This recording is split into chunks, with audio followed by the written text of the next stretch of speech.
NK나우 김가영입니다. 북한에 대한 국제사회의 제재가 시작되자 광물업계에 종사하는 노동자들의 월급이 제대로 지급되지 못하는 것으로 알려졌는데요. 이 때문에 간헐적으로나마 지급되던 월급으로 생계를 유지하던 노동자들은 당장 살 길이 막막해졌습니다. 심지어 집을 팔겠다는 주민들까지 속출하면서 북한 사회가 흔들리는 조짐도 나타나고 있는데요.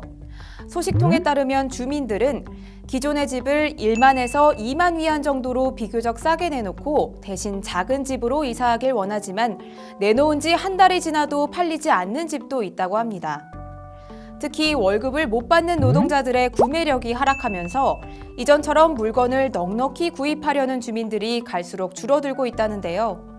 이에 따라 북한 내부에서는 그나마 비교적 경쟁력이 있었던 제강과 제철, 탄광 기업소마저 대북 제재로 인해 문을 닫는다면 북한 경제가 둔화될 것이라는 걱정이 나오고 있다고 합니다.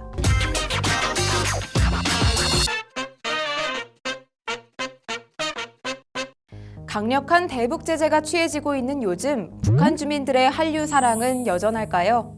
최근 들어 한국 물품에 대한 세관 검열과 시장 단속이 강화됐지만 노트텔을 중심으로 한국 영상을 시청하려는 주민들이 지속적으로 나오고 있는 것으로 전해졌습니다.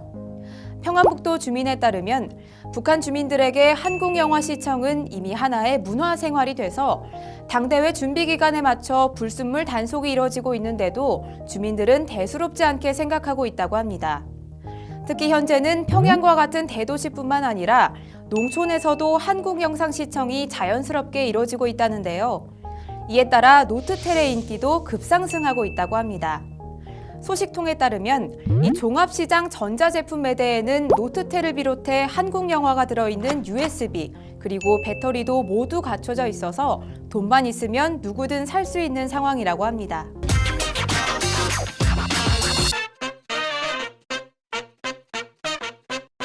북한 당국이 5월 초로 예정된 제7차 당대회를 앞두고 평양 출입을 차단하는 등 행사 준비에 본격적으로 나선 것으로 전해졌습니다.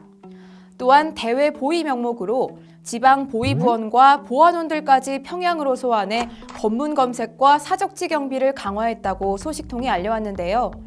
북한은 대체로 큰 대회가 열리기 전에 평양을 봉쇄하고 또 경비를 강화해 왔었지만 이번처럼 보름 정도 남은 상황에서 단행한 건 이례적인 일입니다. 아무래도 여기엔 당대회를 통해 체제 공고화를 꾀하려는 김정은의 의도가 담긴 것으로 보이는데요. 이렇게 당국의 경계령이 강화되자 곳곳에선 불만의 목소리도 나오고 있다고 합니다. 소식통에 따르면 평양 시민들은 배급도 풀어주지 않으면서 앞뒤를 꽁꽁 막아버리면 우린 대체 어떻게 사느냐면서 이번에 얼마나 새롭고 희한한 대책이 나올지 두고 보겠다고 목소리를 높이고 있다고 합니다. 주민들 마음조차 얻지 못하는 김정은에게 이번 당대회, 자충수가 되지 않으려면 준비 단단히 해야겠습니다. 지금까지 NK나우 김가영이었습니다.